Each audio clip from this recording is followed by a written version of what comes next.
Well, hello there once again, YouTube peeps. I saw some comments wanted me to read Graves' Interrogation, so let's get on to it. By the way, thank you guys for commenting on um my Path to Nowhere Interros. I hope we get to do more, really. If only I was not too busy this week. I couldn't even stream, but anyway, that's fine. Alright, on to Graves' Interrogation we go. Wait, we haven't bought her. We haven't bought her evidence. Legend of the Ghost Bride. Strange tales circulating in Eastside and Syndicate with mentions of a certain posthumous wedding hall and the Ghost Bride. Also, I changed some settings in my mic. Let me know if you prefer this one or the older one. I hope this is better. Let's go. After the Morvet Castle incident, we have to return to the Bureau for other pressing matters, while Graves is detained following an investigation. Without your company, she appears uneasy in the new environment. Late that night, after your busy day, you sense an eerie presence lingering in your office. What the fuck? I'm reading this at almost 3 a.m. She's not gonna scare us that much, right? Right? Also, this is not a voice interrogation, so you'll have to bear with my voice again, okay? A ghost draped in a white bedsheet wanders in the corridor of the bureau. Beside the ghost stands Nightingale, wearing an old business expression. Passing staff members and sinners turned their heads, casting curious glances at the odd pair. Who is this ghost? Is that Graves? Graves, are you feeling better now? With this little one protecting me, I feel much more comfortable. Thank you, Adjutant Nightingale. A pair of pale, slender hands lift the ghost's veil, revealing a beautiful yet timid face. She looks at Nightingale with an apologetic expression. I'm sorry. Is the detection device still fixable? And the monitor? I'm so sorry. I thought it was some kind of evil soul trapping device. Did she ruin some MBCC equipment? Recalling the chaos that erupted earlier during Graves' registration procedure, Nightingale smiles and pats her shoulder reassuringly. That's one of the best moms in MBCC, I guess. Don't worry about it.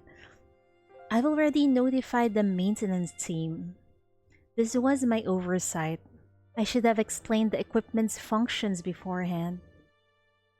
I'm sorry for frightening you. In any case, your admission procedures are now complete. From this moment on, you are officially a sinner detained by the Bureau. Would you like me to show you around? Graves nods, then immediately wraps herself in the bedsheet again, leaving only her eyes visible. Are you planning to keep the bedsheet on? Wait, did I read that wrong? That's actually Nightingale. Sorry about that. Let's read that again, shall we? Are you planning to keep the bed sheet on? Yes, there are so many people here. Nightingale doesn't press the issue, simply guiding her forward at a deliberately slow pace. Nightingale walks Graves through every detail, from the outdoor activity area's schedules and access restrictions for different zones, down to the placement of surveillance cameras in the corridors, leaving no procedural stone unturned. But Graves seems distracted, her attention fixed on the surveillance cameras with blinking red lights throughout the corridor. Hiding beneath the bedsheet, she whispers to herself. Did she also see all those silly things I just did? Who's this? Ah, is this our new arrival? Huh? A drowsy voice interrupts Graves's thoughts. She spins around with surprisingly agility, taking 2 quick steps back to distance herself from whoever is speaking. Eh? Wait, I think I know who this is. I just forgot her name. A resident ghost who passes through walls. A lantern emitting an ethereal blue glow emerges through the solid wall, followed by a pale arm holding it. Oh, it's Letta, actually. Letta, walking through walls is prohibited in the bureau. Nightingale rubs her forehead. Nightingale rubs her forehead in resignation. Moments later, a blue-haired girl wearing pajamas fully shows herself in front of Graves. Hello there. I'm Letta. Welcome to the Bureau. Everything about the Bureau feels alien to Graves, and now this girl's sudden appearance leaves her with nowhere to retreat. Hello, I'm Graves. Suppressing her urge to flee, Graves removes the bedsheet and forces a smile in response to Letta. Finally able to get a clear look at Graves' face, Letta nods with satisfaction, her lips curving into a cat-like smile. What a beautiful lady you are. Graves doesn't bask in Letta's blunt praise. Instead, she grows more anxious, self-consciously checking herself for anything unusual. Is there something strange about me? Is it my clothes? Or my skin? Puzzled by Graves' question, Letta leans in even closer and takes an exaggerated sniff. How do you make a sniffing sound effect? Sniff, sniff, sniff. Huh? You don't seem strange to me at all. You carry the night's scent with you. Do you love the night too? Yes, I like the night. The night makes me feel safe. The ghosts and spirits in the castle, they're all my friends. Wait, did you just say ghosts and spirits? That sounds exactly like the kind of adventure I've been dreaming of. What's wrong with my throat? Letta's previously drowsy eyes widen in excitement as she realizes she's found a kindred spirit. You don't find them scary? Of course not! I've been wandering at night precisely so I could... Nightingale clears her throat softly, interrupting Letta mid-sentence. Catching herself, Letta mysteriously pulls Graves aside.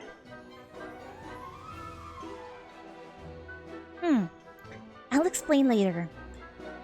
But you have to come find me, no matter how late. Promise me! The girl with the lantern drifts away in an otherworldly manner, leaving Graves and Nightingale alone again in the corridor. Thanks to Letta's welcome, Graves stands a little easier now. Nightingale shakes her head in resignation before turning to Graves to speak, to explain. Chief told everyone you were coming and asked us to take good care of you. Whether it's Letta or the others who greeted you on the way here, no one means you harm. She is not coming to meet me? Well, the chief is busy. But it's such a letdown, right? She went here looking forward for in meeting Chief again. Oh, poor Graves. Hearing Nightingale mention Chief, Graves timidly voices the questions that's been nagging at her since she arrived. Chief is currently occupied managing the Morvet Castle incident's aftermath. The required paperwork has accumulated significantly, with no free time allowed right now. It's alright. I understand. Work comes first. Graves understands why Chief can't come to meet her, especially since the work is related to her case. But she can't help feeling a little disappointed inside. This place is completely different from the castle. Everyone is so friendly, and there are convenient modern facilities. Even though I'm being detained, surely I can live a happier life here than before, right? More importantly, she can be together with Chief. A future full of happiness should lie ahead, so why does her heart ache with this yawning emptiness? The world outside the castle operates by rules she doesn't know. She's here for just one person, one promise.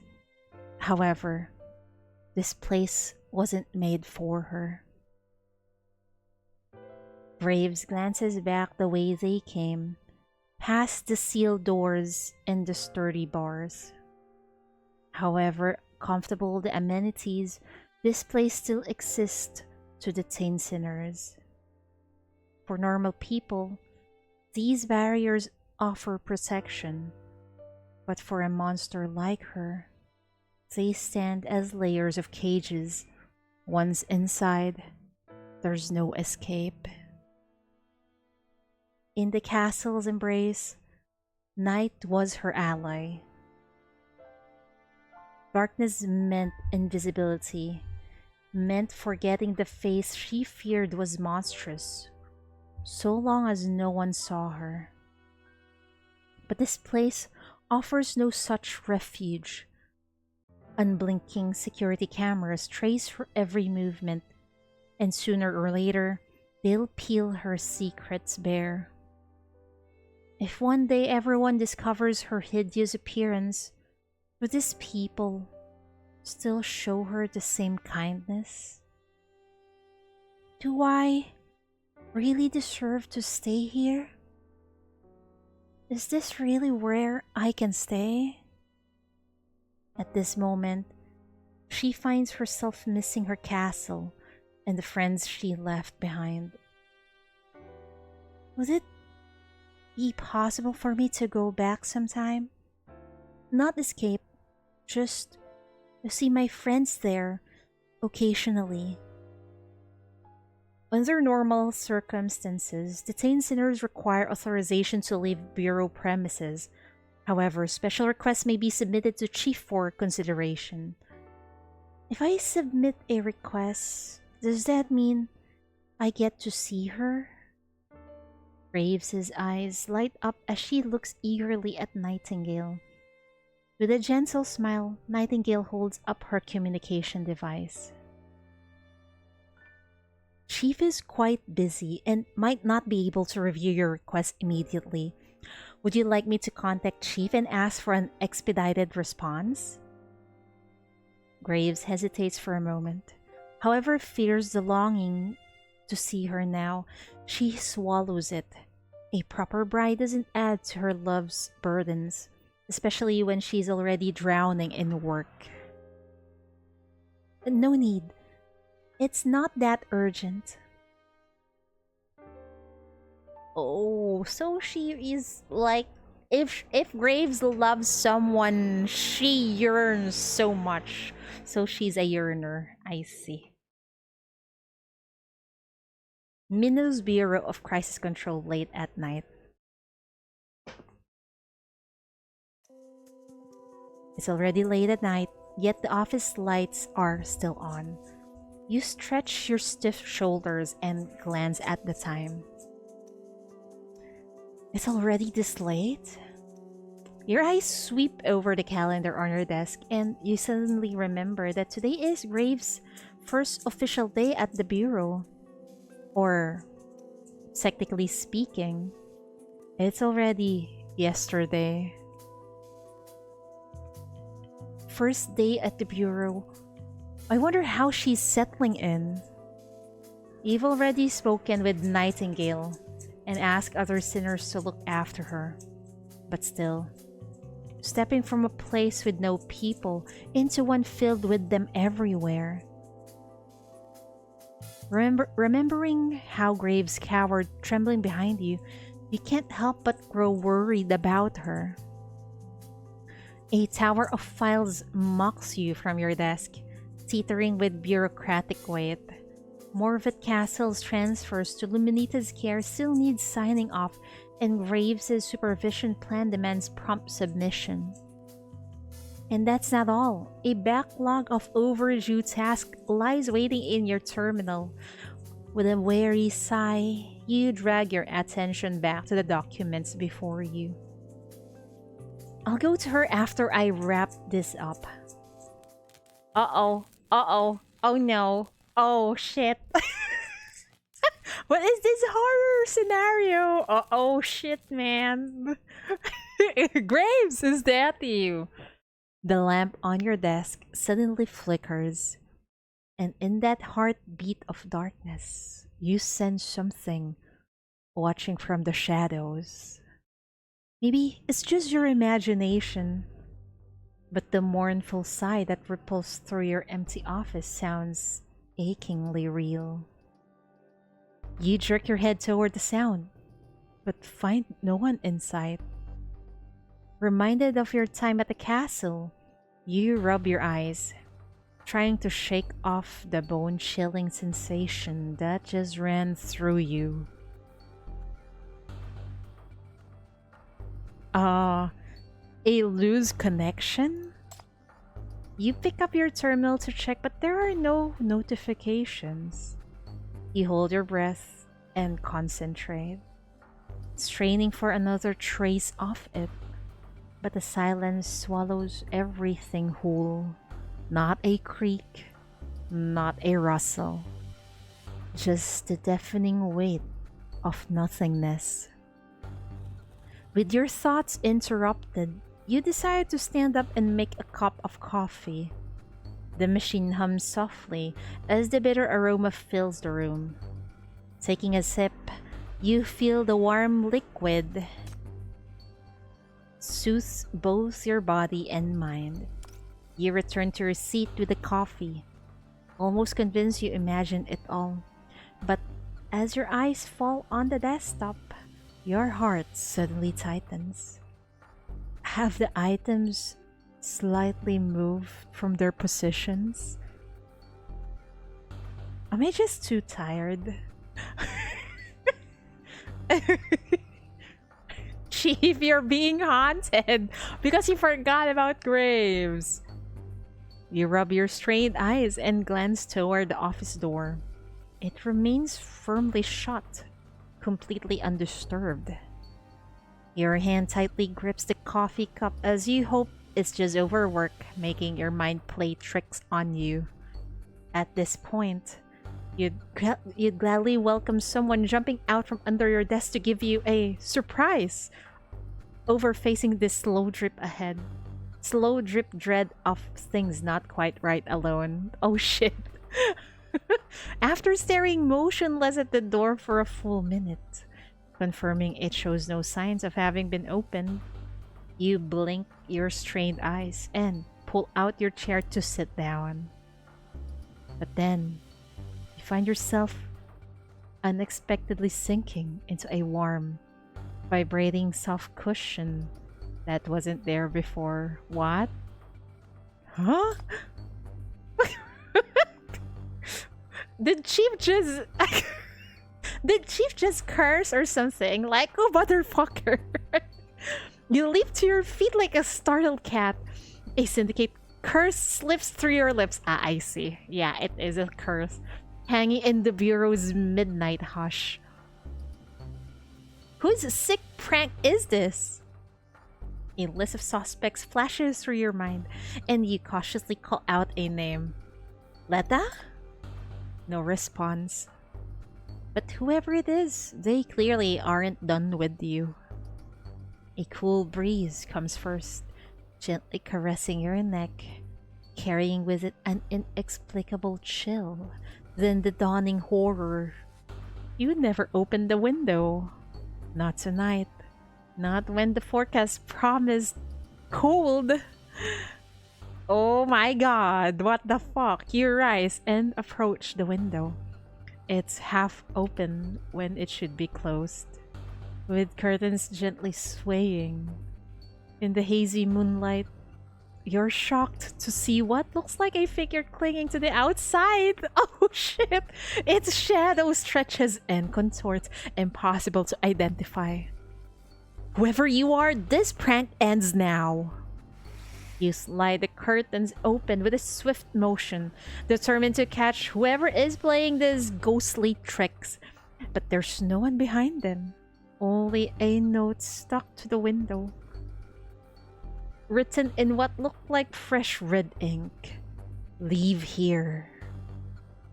It's red blood? Before you can examine the writing more closely, a white shadow darts past in the window's reflection with startling speed. With you whirl around but still catches no sight of the prankster. All you see is the empty corridor and the door slowly swinging shut. Though the corridor is clearly empty, the lights begin flickering on one after another, like a trail of breadcrumbs in a horror movie deliberately laid out for you to follow. Seems like I won't get through all these files until I catch the culprit behind this prank. And the office security system definitely needs a thorough check. You press your lips together in resigned determination and take your first step into the corridor.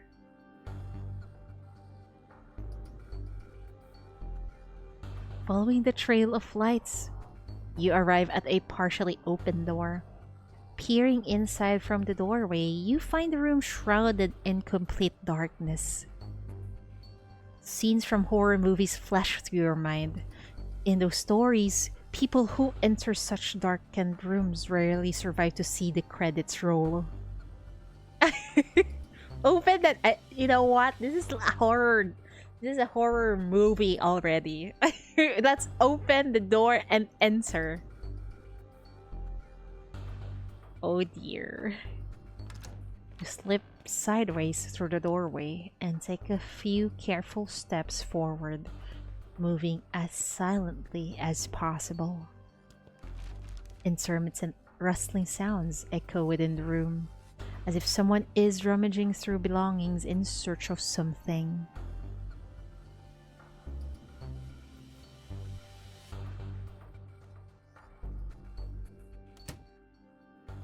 Before your eyes can adjust to the darkness, the sliver of light behind you slowly disappears. Click. The lock slides home. In an instant, your internal alarm bells starts ringing at full volume. Going this far? You whirl back to the door, but it won't budge no matter what you try. You reach for your pocket, only to realize you left your mobile terminal back in your office. Chief, you don't ever forget your phone, ever.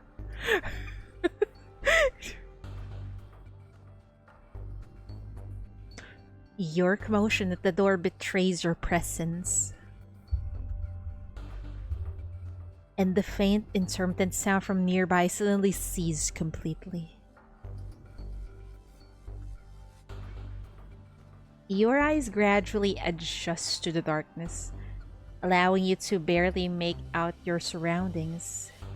Filing cabinets line the wall, with miscellaneous items piled throughout the room, cluttering the pathway. You recall Nightingale once mentioning that while the old archives room still houses filing cabinets, it's now primarily used for storage.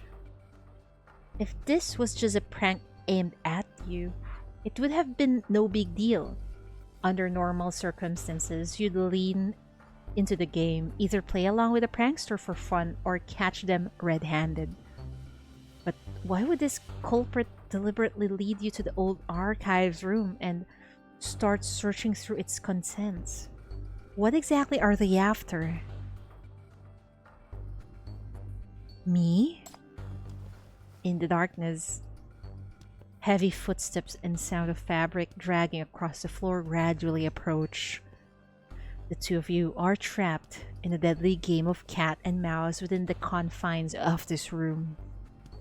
Whether they're after the archives or you, now isn't the time to reveal yourself. You have no weapons or your terminal with you, just the shackles.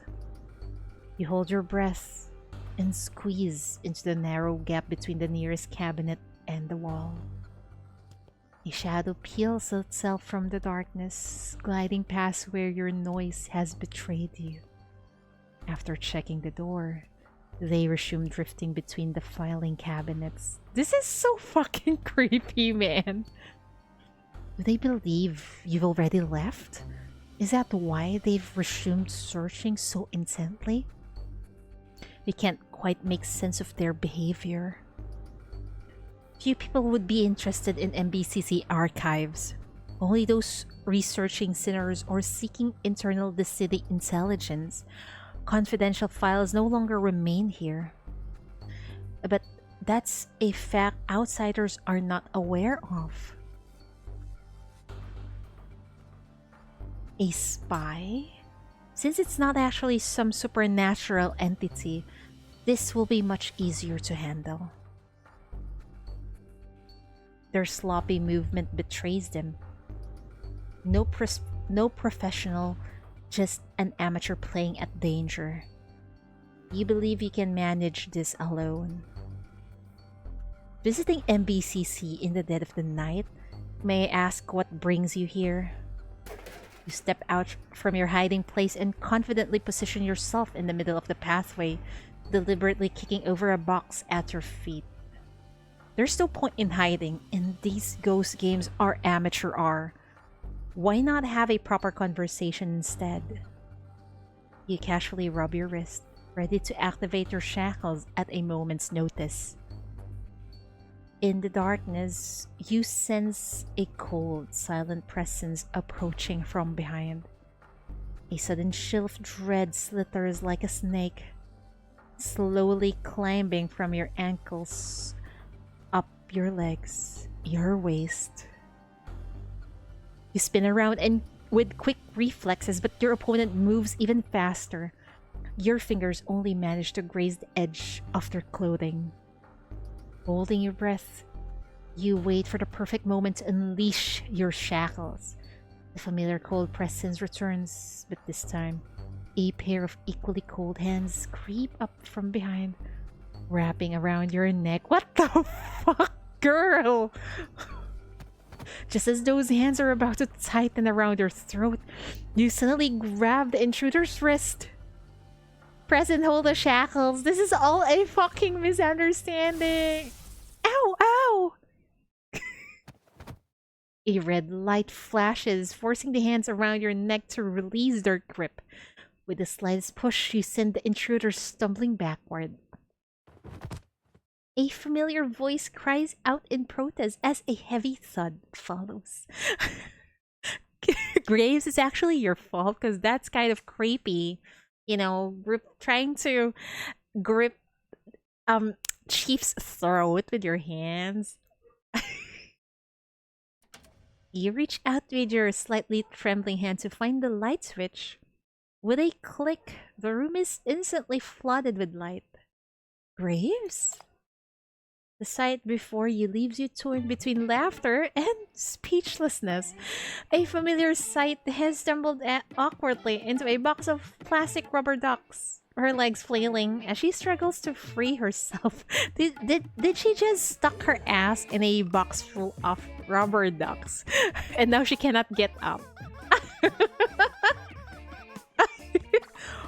Her desperate wriggling sets off a chorus of squeaky quacks from the rubber ducks. Several are squeezed out of the box, landing on the floor with little plastic plops. Don't come any closer. Don't look at me, girl. Graves' face turns bright red with embarrassment at the rubber duck symphony. She covers her face with her hands to hide from your gaze. It's your fault! This was supposed to be our perfect reunion. I ruined it. Graves' words tremble with wounded pride, her voice fraying at the edges. A cobweb clings to her hair, and her clothes are smudged with dust, giving her a thoroughly disheveled appearance. You survey the storage room, now in complete disarray from your chaotic encounter, and let out a sigh of both resignation and amusement. With so many sinners at the bureau, and since you never expected this intruder to be Graves, her sudden appearance catches you completely off guard. You bend down and gently remove the cobweb from her hair, then take hold of her hands that shields her face, applying gentle pressure. I'd like you to explain exactly what happened back there.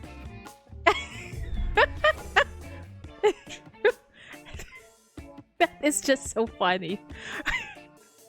Graves, it is entirely your fault. But you know what? I think it was Leta's idea to to spook the chief like that. Because I think on her own, I don't think she would plan that. After experiencing paranormal incident with the entire night, you finally come face to face with the culprit behind it all. Resigned and somewhat amused by the situation, you once again forget getting off on time and ask her to explain everything in the interrogation room. Oh, I see.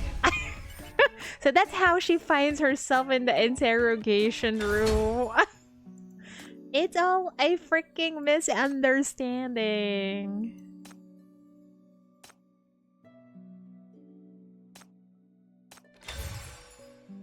What is this? A nursery rhyme? Nursery rhyme written by Graves based on her personal experiences. You attempt to communicate with Graves, but her words are jumbled and her excuses are too obvious. Softening your tone to avoid sounding accusatory, you patiently guide the conversation with careful questions. Eventually, she reveals her true purpose for tonight's visit and lays bare the deep anxieties troubling her heart. Damn! We got one gorgeous lady in a wedding dress right in front of us. Focus, Shidori. Graves follows you into the interrogation room with visible trepidation, like a scolded little animal, anxiously scanning the unfamiliar surroundings. Before her lies a cramped, dimly lit room filled with surveillance equipment, and at its center stands a single cold chair, seemingly unforgiving. Chief, is this your turn to spook Graves? That's why you brought her in the interrogation room. Don't be so hard on yourself. We're just having a chat. No need to be nervous. You soften your tone and gesture for her to make herself comfortable in the chair. As you consider where to begin your questions, Graves breaks the silence first. her face illuminated by the harsh overhead light. Um, are you mad at me? You shake your head. Is that anger so much as resignation? Seeing you remain silent, Graves squirms uncomfortably in her chair, as if sitting on hot coals. Do I look ridiculous right now? I just wanted to give you a surprise, but I never expected things would turn out like that. Oh, my hair, and my dress too. This is terribly improper. Graves attempts to smooth her disheveled hair and straighten her crumpled dress, but there's no hiding the long tear running across the hem. Oh no, I can't hide it. I need to go back and get changed. Graves leaps to her feet in agitation, ready to make a dash for the door, but you quickly step forward to block her path. It's just the two of us here. How about we finish our conversation first? Then I'll walk you back to change your clothes. After all the trouble you went through to see me, don't you want to talk? Graves tilts her head, pondering your words. After a few seconds of consideration, she quietly returns to her seat. You glance at the surveillance camera in the corner and exhales with relief. You, as the MBCC chief, nearly letting a sinner escape the interrogation room would surely become the Bureau's latest joke if anyone found out, right? Now, tell me what happened tonight. Tonight? Tonight I went to see Letta, you know, the girl who sleepwalks with a lantern. She told me many things about you and the Bureau. She also told me that exploring the Bureau at night is very exciting, so I just... Graves, who has been speaking with some excitement, suddenly lowers her voice. Her eyes dart nervously around the room while her fingers fidget aimlessly. So I wanted to explore. Yes, explore. Not convincing enough, honey. You can do it though. Letta shared her Bureau exploration tips with me, and I just couldn't wait to try them out. Bureau exploration tips? What on earth is that? You sift through Graves's fractured explanation, trying to piece together a narrative from the shards. So you're saying my office and the storage room were both part of your Bureau exploration? Graves nods earnestly, completely unaware that there might be anything wrong with her actions. Picked up some bad habits from Letta already, huh? Then can you explain why your exploration turned my office into a haunted site? And what exactly were you doing in the storage room? Why try to lure me there? This incident seemed completely unrelated. I can't accept exploration as an explanation for all of them.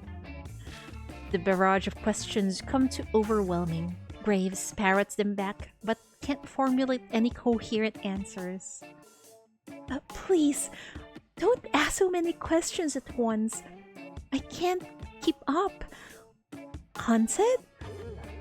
Where's the ghost? You are the ghost, honey. Graves blinks her big eyes, wearing an expression of complete innocence. She either doesn't realize how unconvincing her act is, or she simply doesn't want to tell the truth.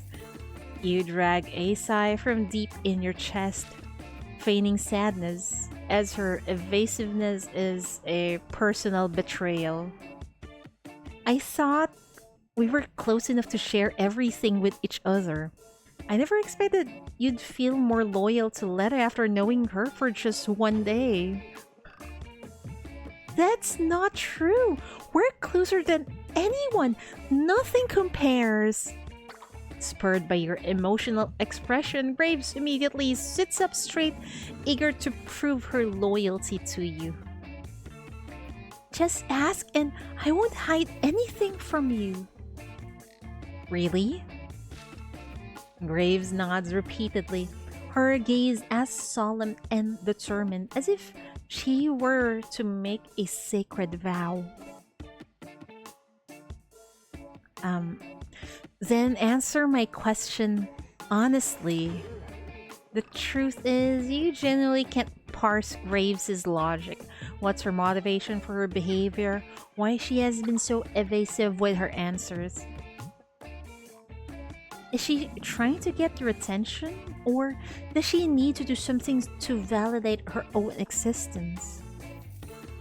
Graves, you're now my sinner, and I have responsibility to supervise your behavior.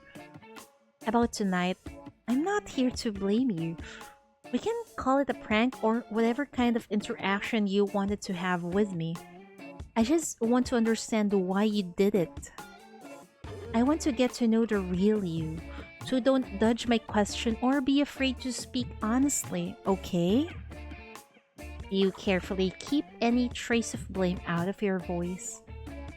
You promise you're really not mad at me?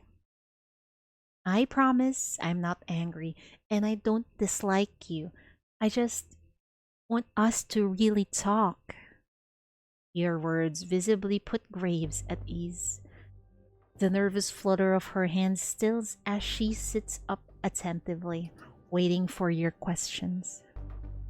With the tension diffused, you marshal the night's chaos into order, methodically working through each unanswered question. Were you the one making those noises in my office? What were you trying to do? Adjutant Nightingale said you were busy dealing with the aftermath of the castle incident. It's all because of me.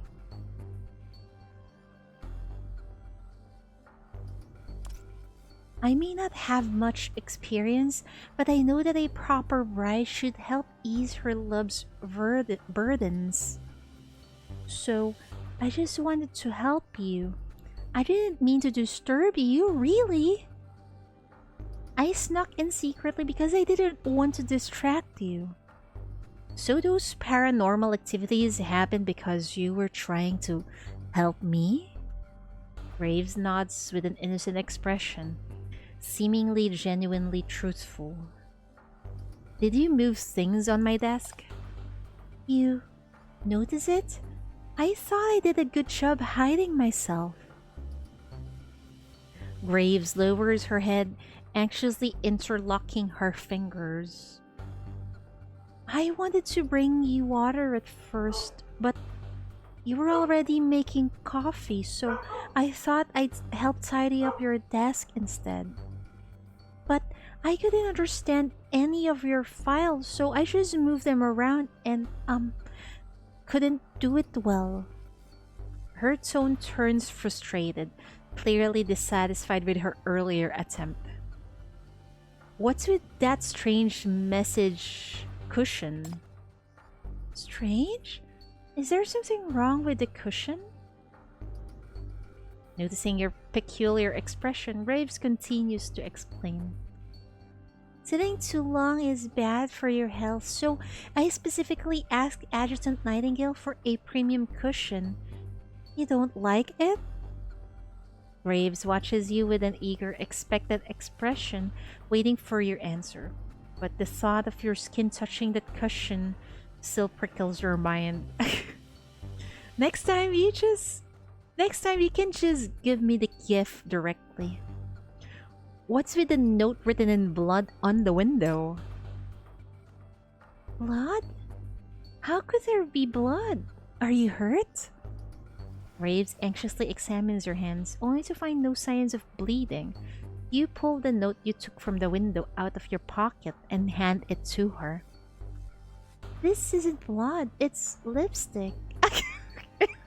Girl, but still, it fucking looks like blood, okay?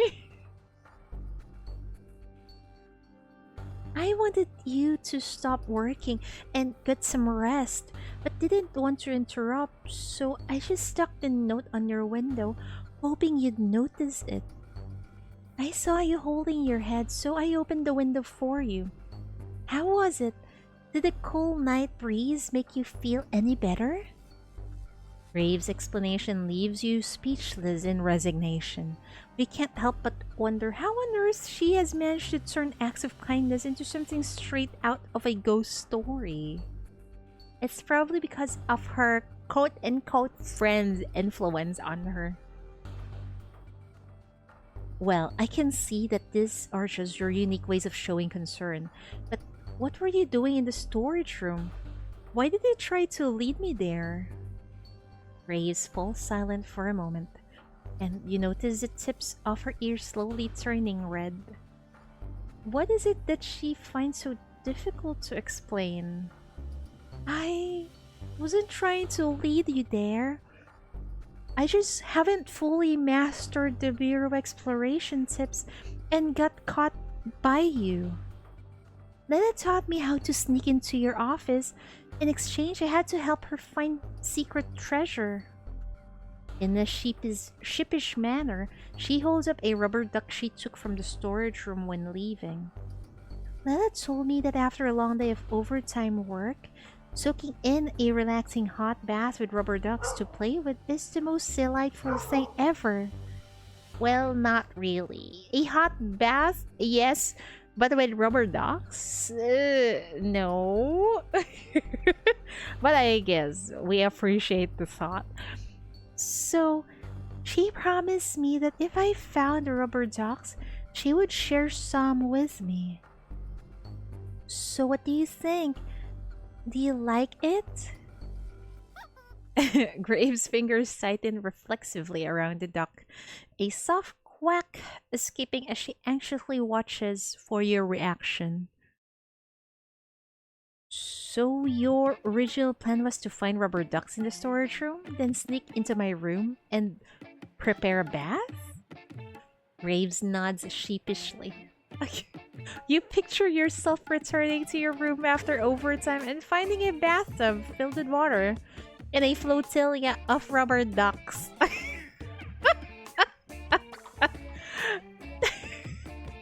Well, maybe I'll get scared because who the fuck put all those ducks in there? But I would really appreciate a warm bath.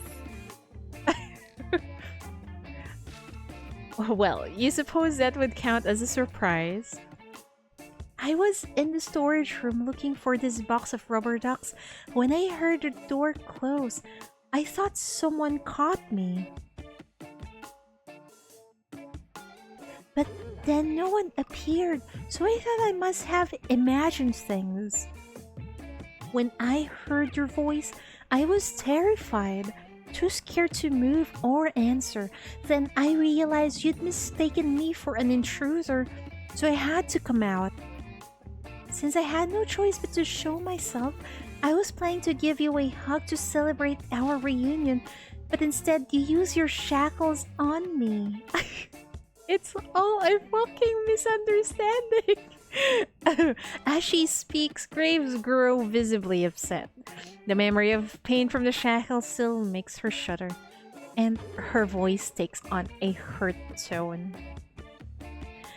I'm so sorry, dear. I only meant to do something kind for you. Did I frighten you?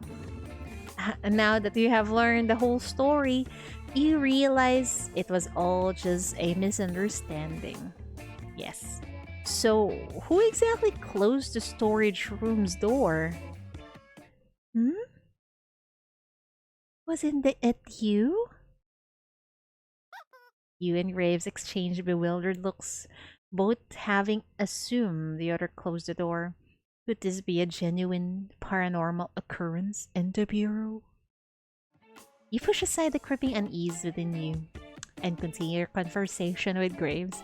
No, maybe I think it's just Letta, adding more pranks on top of Graves's prank.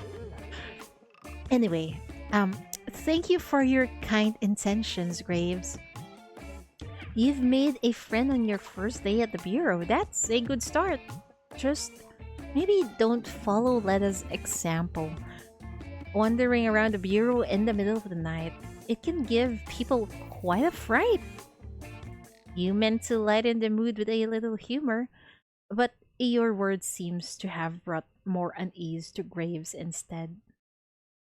She lowers her head, her long eyelashes casting shadows beneath her eyes, her voice now tinged with melancholy.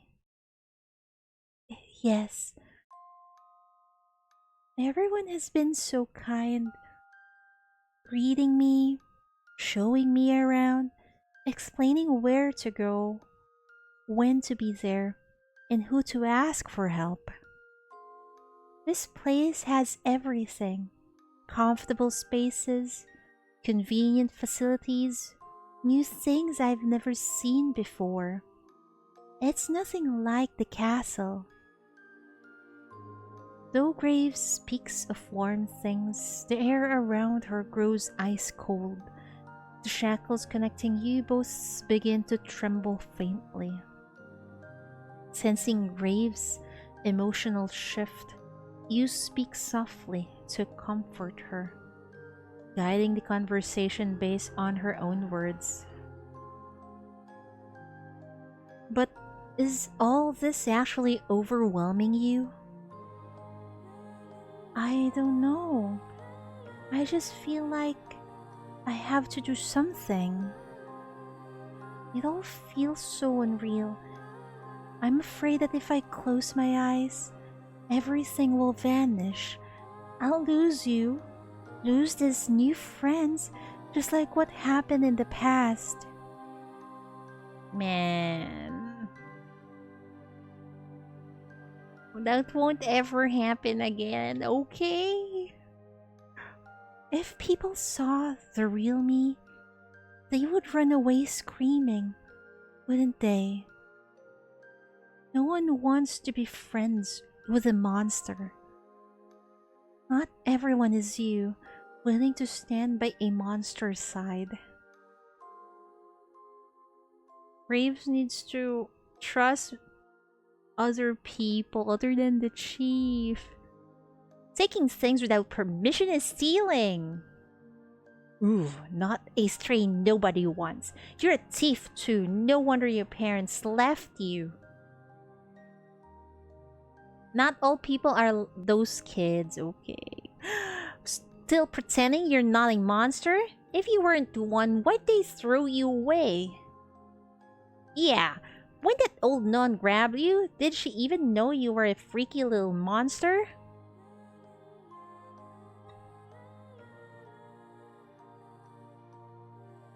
What's this filthy monster doing here? Come to ruin the ceremony? She's a damn curse! Get her out of here before she snaps and hurts someone! Little monster, soft and small, lonely as the dust that falls. No one near to hold her tight, till a nun brought loving light. Little monster, sweet but feared, eyes would wince when she appeared. Wedding lights shone bright as day, but stones chased her far away.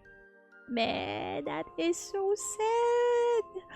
Little monster sighs so deep, moonbeams kiss her while she weeps.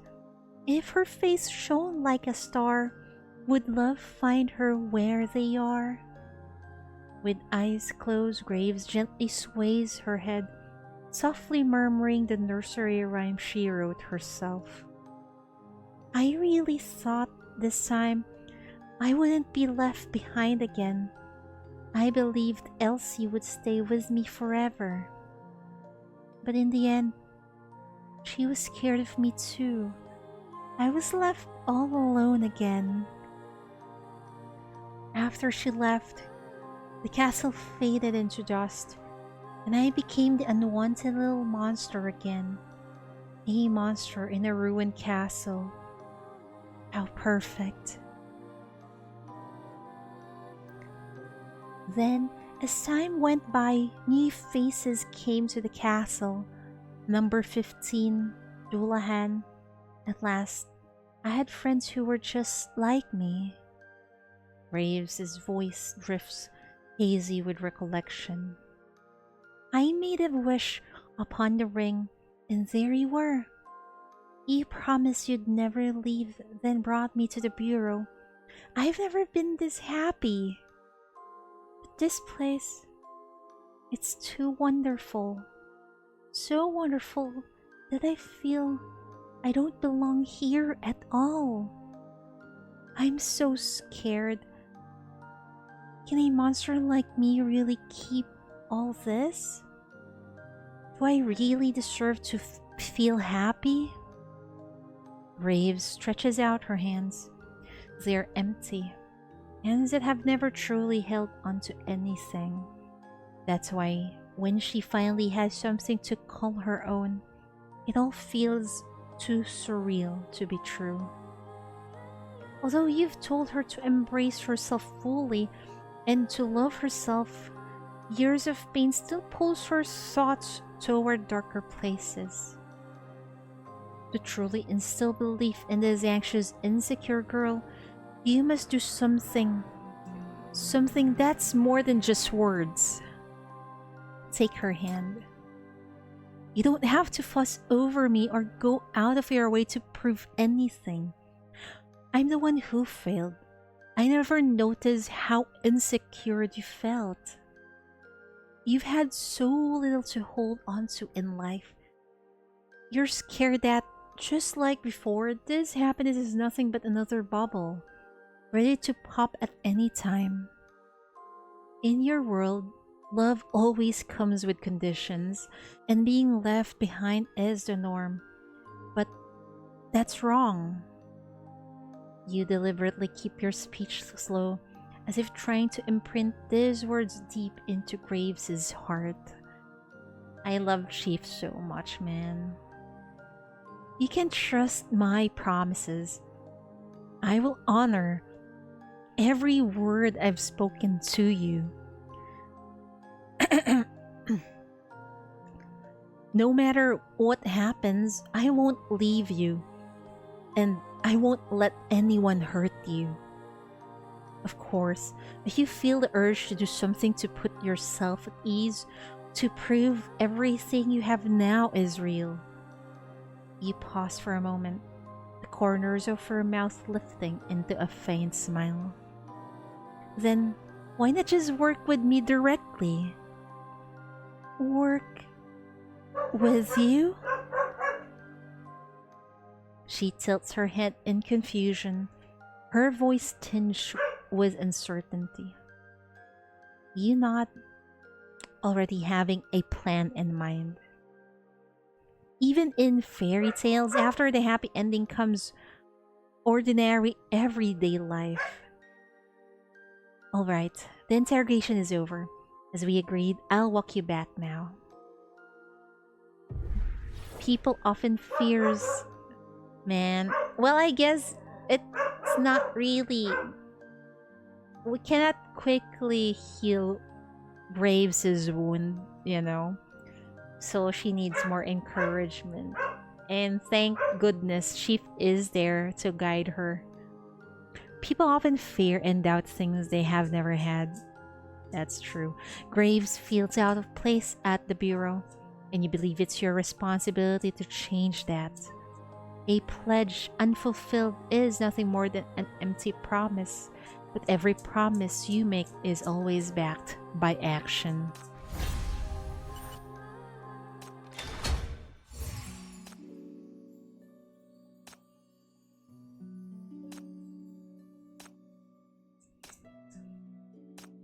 What is this? Participant list. A list of participants for an MBCC mission with Graves' name recently added to it. Oh, we're taking her out on a mission/date, I wonder. You take Graves to the battlefield at the Rust, but despite being a powerful sinner, she struggles to adapt to this style of combat. What should have been a smooth cleanup operation is suddenly thrown into chaos by an unexpected crisis. Just as the corruptors are closing in, a familiar figure appears before you. Oh my god, we're getting some action!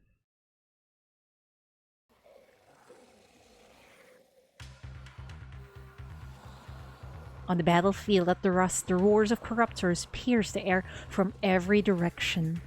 Graves activates her power, struggling to control the enemies before her.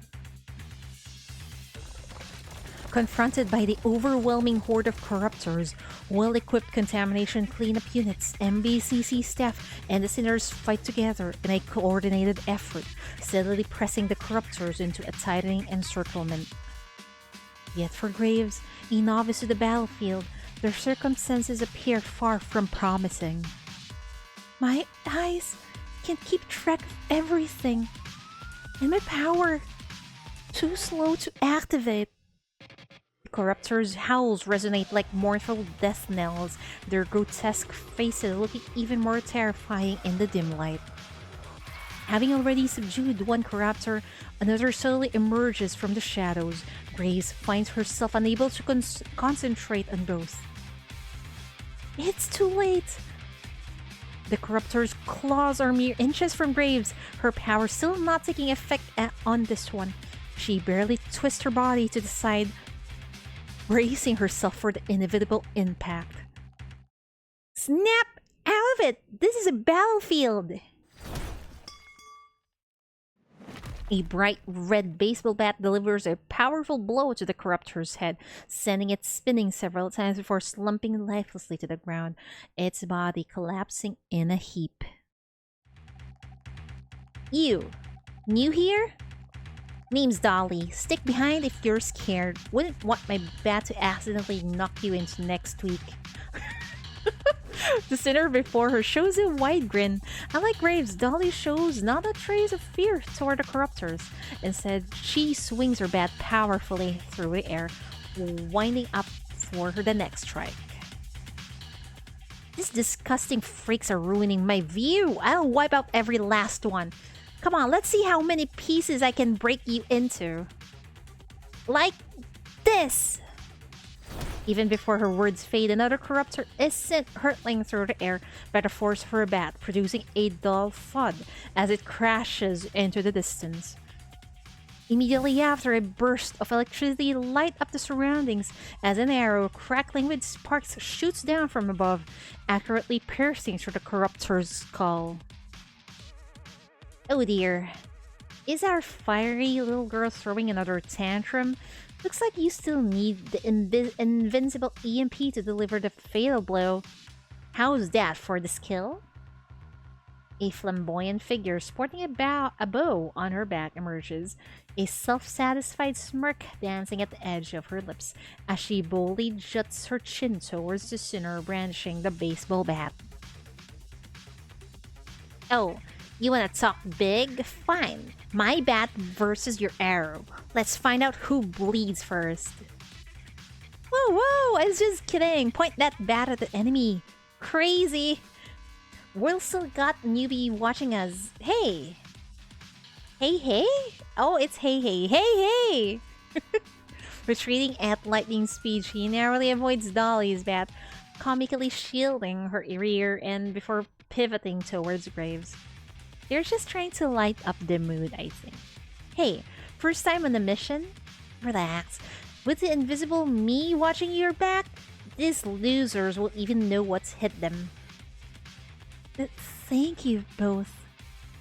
Graves' voice trembles with nervousness, but her tone carries genuine, heartfelt gratitude.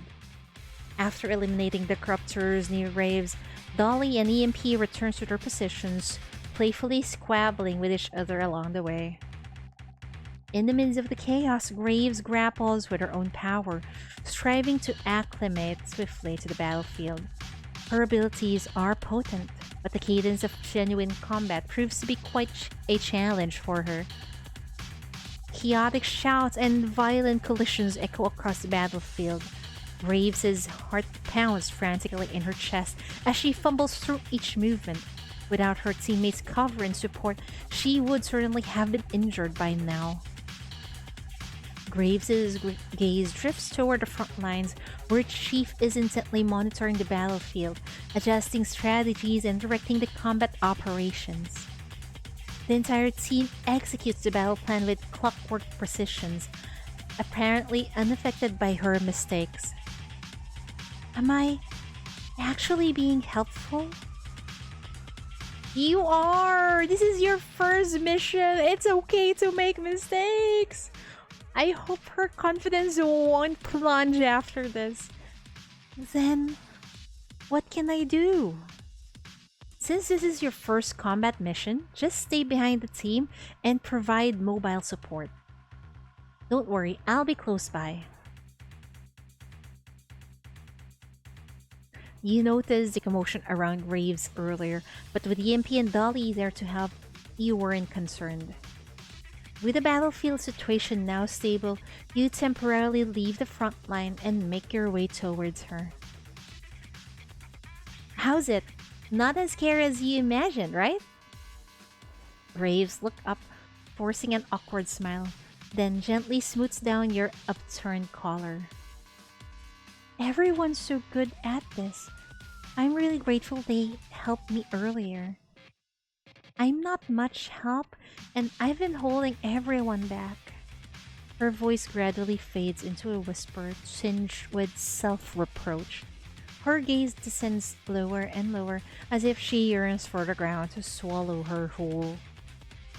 I comfort her. I'm gonna comfort her. Not at all. Every single person is a vital part of our fighting force. They're all very grateful for your help. Teamwork isn't about fighting solo. Everyone has their own strengths and weakness. Real teamwork means everyone focuses on their own task while also holding everything they can to protect their teammates. So don't worry about burdening others. Victory comes only when everyone works together and supports each other. Teammates. Yes, I have teammates now. I'm not alone anymore. As Graves recalls the sinners who just helped her and the friendly greeting she has received at the bureau, a smile returns to her face. Chief, multiple high threats units just appeared, and the engagement zone's heating up fast. Teammates got no counters to this Corruptor's variant. Their defenses are limited there. Before Eugene can finish his report, a group of Corruptors with threatening power levels breaches the left flank of the encirclement, throwing the entire formation into disarray. Eugene, move your team to shore up to the left flank now. I'm sending backup to plug that breach. Before he can finish deploying the forces, a lightning-fast Corruptor vaults over a vigilant cleanup member. In the blink of an eye, it appears right beside you and leaps high into the air. Oh shit. Chief, look out above! Eugene's alarm shout comes through your communicator. Your heart plummets as you look up toward the sky, but before your eyes can even focus, a grotesque face fills your entire vision. Oh dear lord. The Corruptor's massive body dives down from above, threatening to tear you apart the next second. At this distance, a shiver races down your spine. The shackles in your grasp start to emanate a subtle red light, yet it's evident that before they can fully activate, you will be crushed under the Corruptor's body. At the last possible moment, a sharp pain sears through your mind. Simultaneously, the Corruptor clutches its own head and unnaturally halts in midair, frozen in place. A surge of intense emotions flood over the other end of your shackles. You realize it's someone using their power. A red figure springs up from beside you, creating a powerful gust of wind as they rocket towards the suspended Corruptor. The Corruptor's form hurtles several meters through the air before violently crashing to the ground, sending clouds of dust and rubble billowing into the air. You duck down, lowering your head to avoid the flying debris. Everything has happened in mere seconds, leaving you and everyone around you frozen in shock. When you look up again, the person standing protectively in front of you is Graves? Graves remained on high alert, her eyes locked on the corruptor, too focused to acknowledge your call. Black winds swirl with dust around her.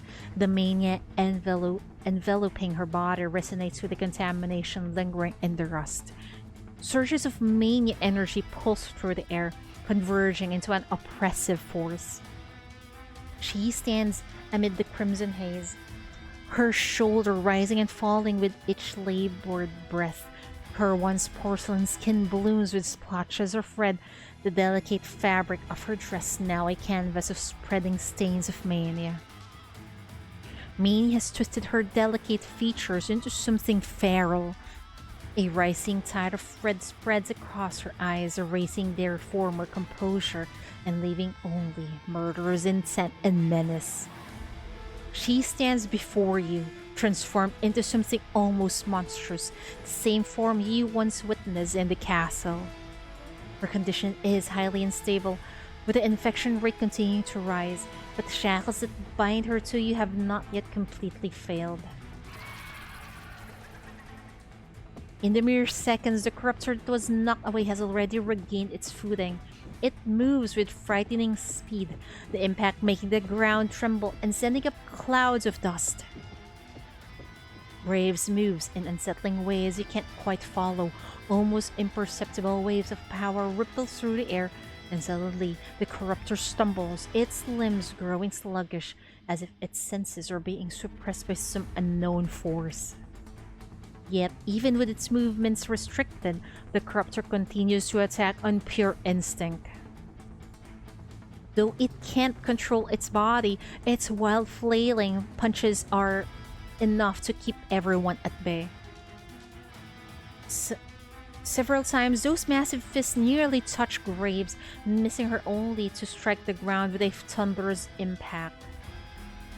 Graves grow impatient. The shackles binding you together tremble as her emotions crash over you like a violent tide. Her skin has now turned completely red. Graves, keep it together! She furrows her brow, all her attention focused on ending this battle. Suddenly, the corruptor's legs twist unnaturally like a puppet being forcibly pulled away from its intended path. Mania surges around her, whipping up her hair and dress like a spectral wind. An overwhelming pressure descends over the battlefield, causing every corruptor and team member within range to struggle for breath. Oh dear, oh dear, oh dear, Lord.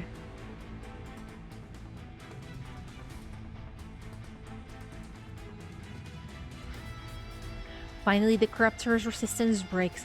Its massive body freezes like a jammed gear, unable to move an inch. In stark contrast to the paralyzed corruptor, Graves moves with fluid grace, like a ghost. Like a fish through water, she dances through the air. She dances through the air toward her frozen prey. Time seems to stand still as she descends, her face obscured by her veil.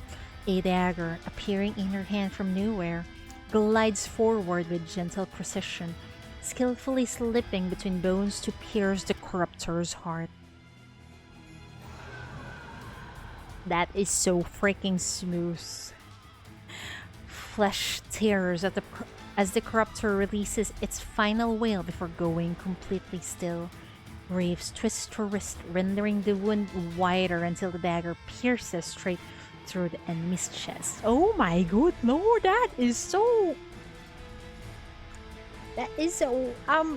bloody. Oh, the corruptor crashes to the ground with a thunderous impact, and the oppressive weight of mania instantly vanishes. I won't let you harm. Graves stands still, her gaze dark and intense. Slowly, she lifts her foot, then viciously stomps on the falling corruptor, again and again, until she's certain it's nothing but a lifeless corpse. The battlefield falls silent. Oh dear. You feel the weight of every stare from the cleanup members, bureau staff, and her fellow sinners. No one approaches. No one speaks. Finally sensing something amiss, Graves slowly turns around as if waking from a trance, searching for you among the crowd. The smile on her face freezes in place. The very people who fought beside her just moments ago are now staring at her with painful clarity. She realizes their gaze are nothing like before. They are shocked, of course, but I don't think they're afraid of you. In a flash, these stares merges with the ones she has seen before, burning into her, searing holes through her very being. The stares, it's as though they're looking at a monster. Could it be? Graves looks down at her hands. Blood is still dripping from the dagger, and her hands, just like in her recurring nightmares, are tainted. A bright red. Uh-oh. Now that she realizes everyone has seen her red-skinned monstrous form, terror floods through her. With practiced ease, she drops to the ground, drawing her knees to her chest and curls into a tight ball. Will they be afraid of her?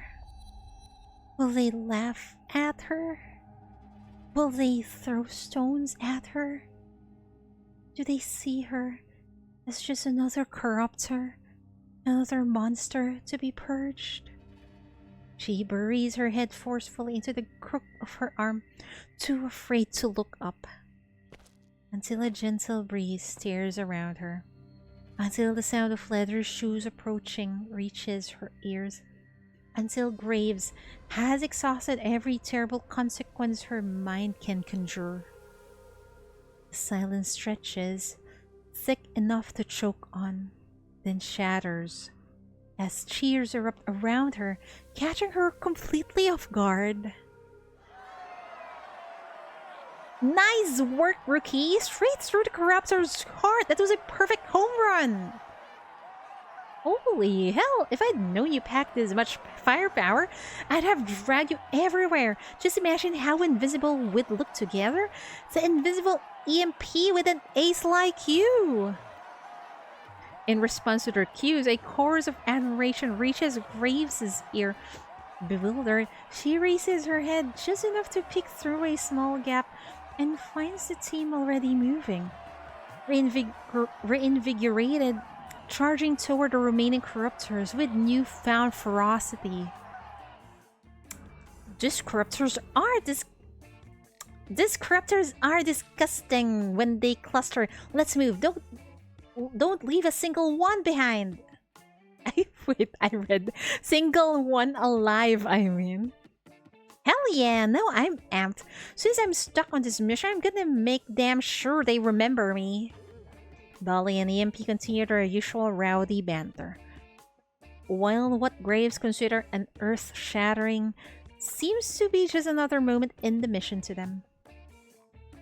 Chief, a heads up about our one sinner army would have been nice. Could have left half the team at home. No way we're getting shown up. Can't let MBCC steal all the glory. Let's mop up the rest in one go. So the morale are now high thanks to Graves, huh?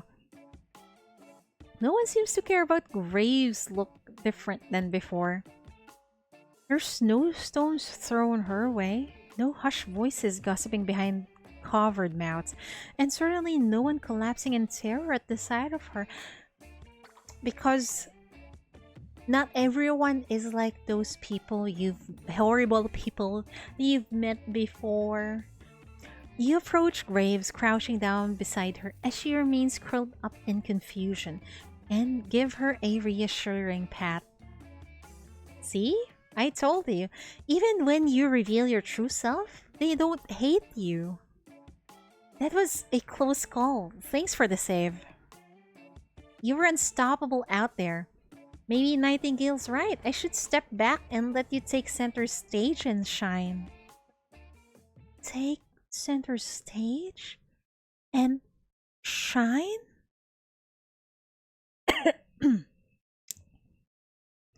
If people saw the real me, they would run away screaming, wouldn't they? Nice work, rookie! Straight through the corruptor's heart! It was a perfect home run! No one wants to be friends with a monster.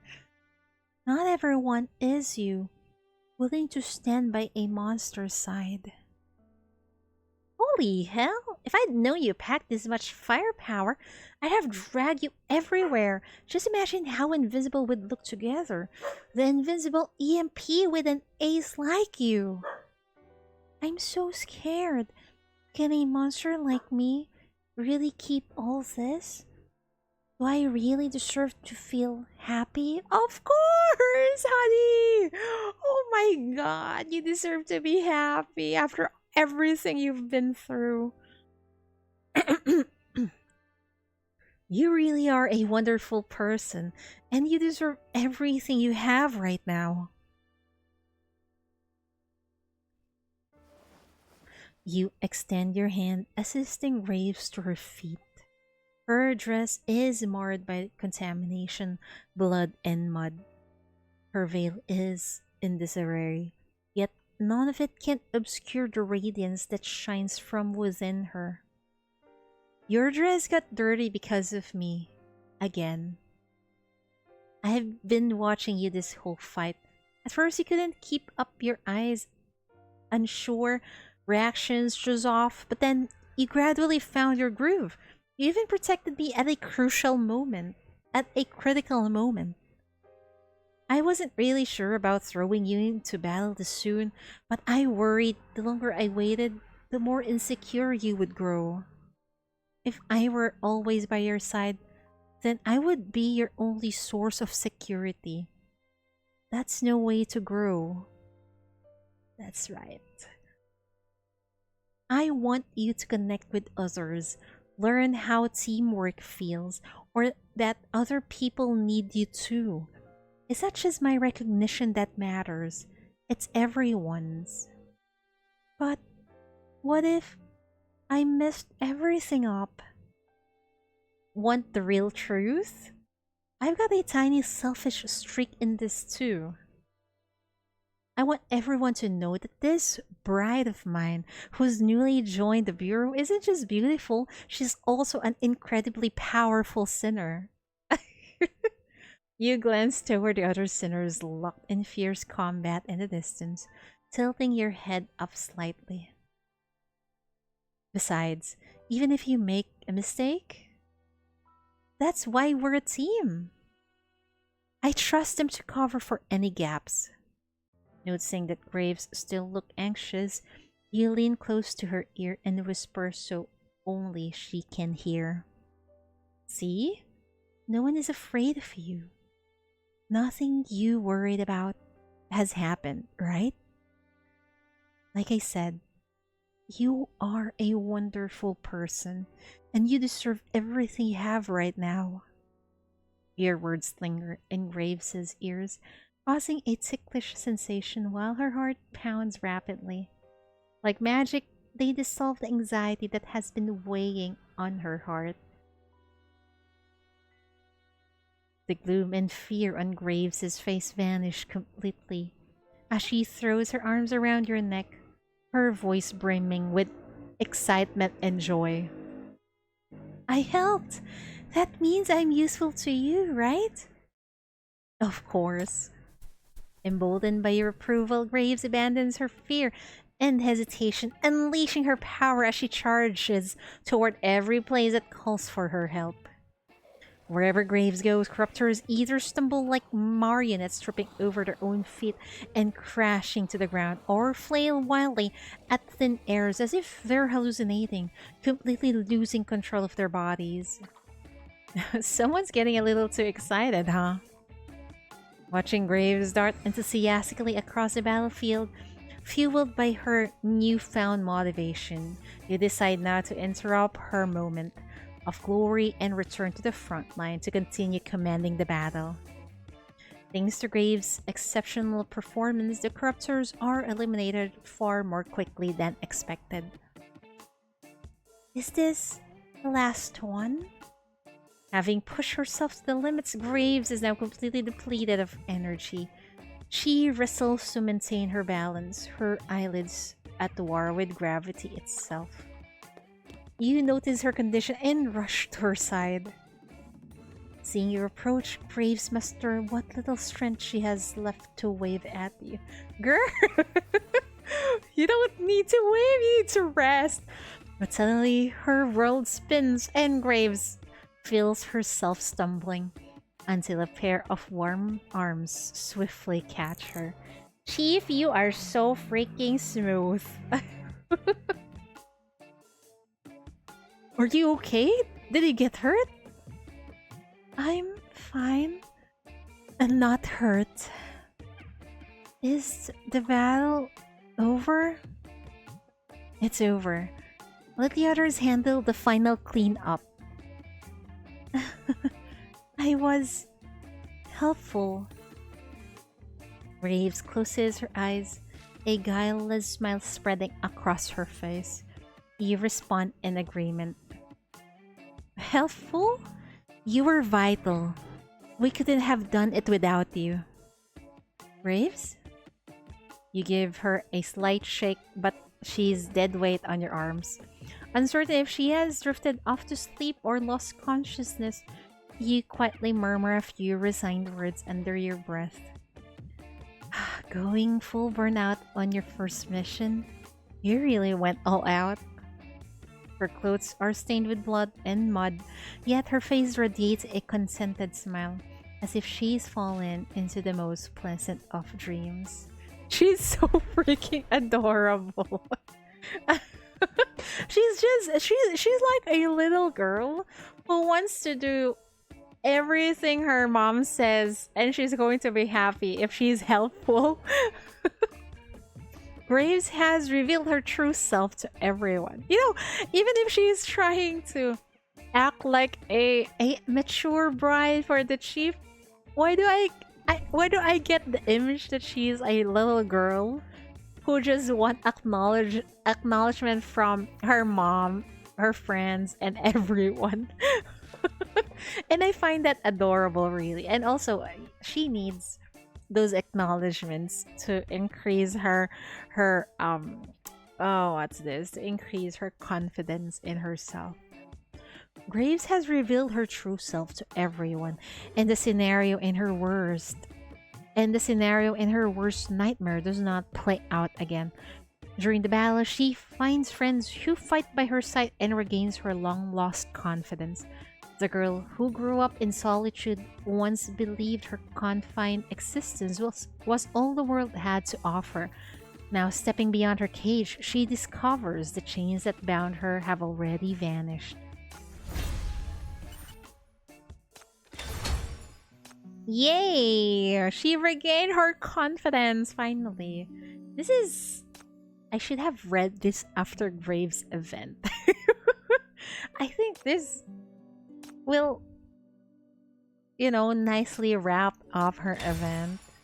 What is this? A bag of whole grain bread. A bag of unpopular whole grain bread from the Bureau's kitchen that stirs up memories for Graves. Maybe that was what she was eating back in the church or the castle she was in. Having collapsed from exhaustion, Graves is brought back to the Bureau. As she lies unconscious, the smile on her face gradually fades, her brow furrowing deeply as if she's trapped in an endless nightmare. No, not the endless nightmare. Also, I was just doing endless nightmare earlier. Because new endless nightmare is upon us. Ooh, we're back in the castle. Dense fog hangs in the air as grayish-white moonlight struggles to penetrate the mist, seeping through the dilapidated windows. Mottled reflections from stained glass windows paint the floor, where a small figure stands utterly alone. What is this place? Looking forward or backward, the corridor seems to stretch endlessly in both directions. The small figure wanders the corridor aimlessly, finding no doors or exits of any kind. Her mind fluctuates between lucidity and haziness. Familiar voices emerge from the fog, seemingly coming from all directions at once. Mockery, insult. Though the words are indistinct, she knows what they're saying all too well. She remembers this corridor. This place. I've been here before. As if responding to her realization, a distant bell begins to toll. The sound acts as a command or conditioned reflex, compelling her to involuntarily extend her hand to touch the fog before her. The fog suddenly thickens, completely engulfing her. As the white light fades away, the fog dissipates entirely. As soon as she opens her eyes, she finds herself pushed to the ground by someone, with a half-eaten shriveled piece of coarse bread lying on the floor beside her hand. "Hey, that was my half-eaten bread, you thief!" The two shadowy figures standing before her have indistinct features, as if intentionally blurred, revealing only dramatically oversized mouths that incessantly open and close. "I thought nobody wanted it, so I took it." "Taking things without permission is stealing!" Her stomach emits a low growl, devoid of the strength to argue with the two older children who appears to be collaborating against her. She can only hope and silently pray they'll leave soon. She shrinks further into the corner, her eyes fixed longingly on the piece of bread. "Ooh, not just a stray nobody wants. You're a thief too. No wonder your parents left you." "No, I'm not." She begins to protest, but as her gaze falls upon her own reddened arms, panic sets in. Hastily, she retracts her arms, trying to hide evidence of her secret.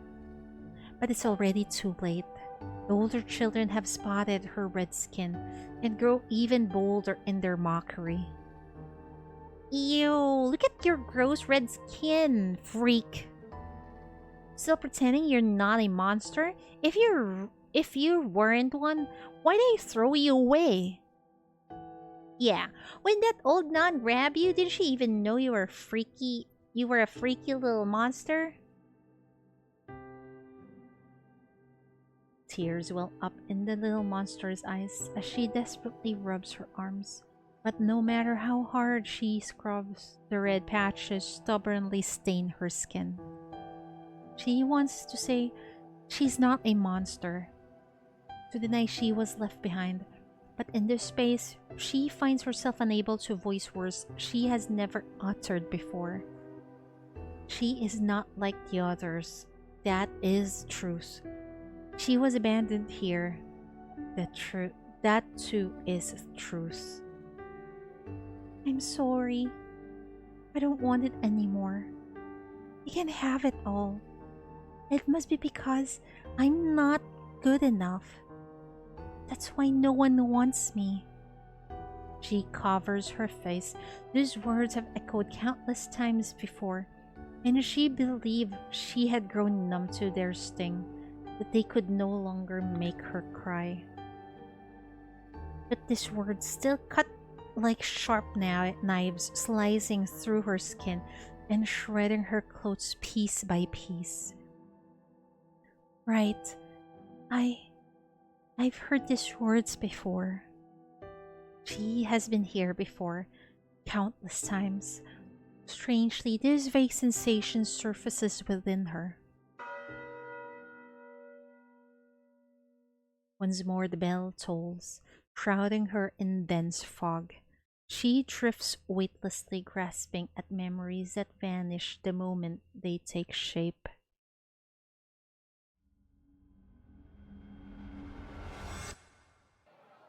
Amidst jeers and mocking laughter, the little monster opens her eyes. This is a wedding. She was just hiding herself in a corner of the hall, yearning to witness snippets of others' happiness, when the guest stumbles upon her. A wedding dress? This little freak actually thinks she can wear a wedding dress like others? What's this fully monster doing here? Come to ruin the ceremony? I didn't mean to ruin anything. I just wanted to watch. Is that not allowed either? Unfortunately, the little monster's plea and vulnerability elicit no empathy from the guest. Before she can finish speaking, more and more guests gather, instantly surrounding her. She's damn cursed. Get her out of here before she snaps and hurts someone. Drive her away! Get her out! A stone lands on her feet, quickly followed by a second, then a third. The crowd seems to have found their method of driving her away, as one by one they begin picking up stones from the ground. The little monster stares blankly at the guest, watching the stones fly toward her,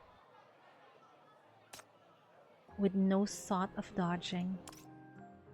What's the point? Why bother dodging? This always happens.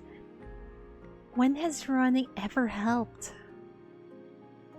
No, not even once. Then there's no need to struggle. Just accept it.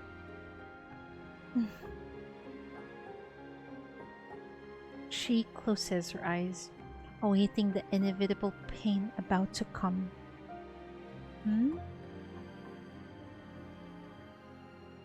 But the familiar pain from her memory never comes. With caution, she opens one eye. She sees a pair of leather shoes planted firmly in front of her, while stones pelt that long gray coat instead. She can't make out the person's face, yet feels a strange sense of familiarity. It takes how many of you to pick... it takes how many of you to pick on one. Must be proud. The figure casually tosses a stone up and down in their hands before hurling it at the child who has been shouting the loudest. Ow! Who the heck do you think you are? You can't just peg rocks at my butt. Well, you started it. That's exactly why he did it. The figure swiftly hurls several more stones, hitting the guests on their hands and legs, compelling them to retreat. That's impressive.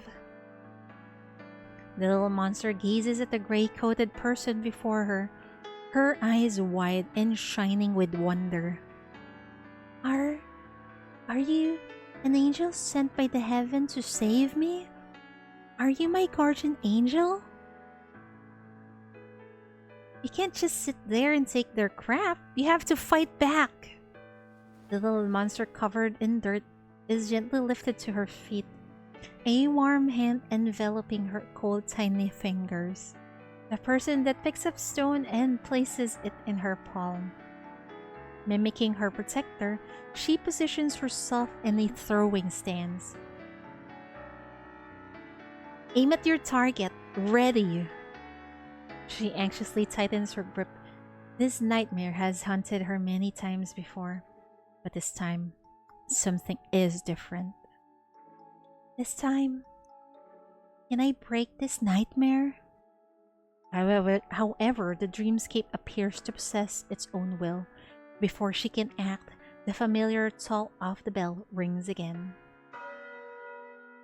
Thick fog appears once more, forcibly pulling her away.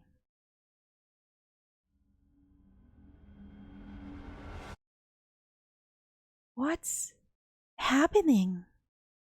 The previous scenes remains vivid in her mind as the little monster surveys her surroundings in bewilderment. Neither the figure in the gray coat nor the guest are within her view. Ahead of her lies the familiar corridor, enveloped in mist. She is no longer the child from her memories. She now wears a wedding dress, her figure tall and slender. Her tightly clenched hand trembles as she gradually unclasps it. The stone is now gone without a trace. I thought someone might finally love me. She covers her face with her hands, letting the tears flow freely. Voices from the fog converge as if gathering from all her nightmares, a persistent reminder. You don't deserve love. You don't deserve anyone to love you. A monster should stay where monsters belong, not crawling where humans walk. That dream was just a mistake. How could anyone take it seriously? Don't be so foolish. It's the mania talking to her. Don't listen to it. No, it was not a mistake. Bring it back. Please, bring it back. The voices around her multiply, growing louder and more numerous. To escape them, she curls into a ball, hugging herself tightly.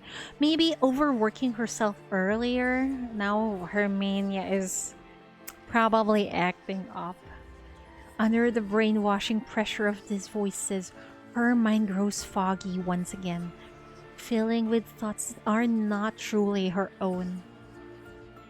Yes, I'm just an ugly monster. How could I ever dream of a grand wedding or eternal love?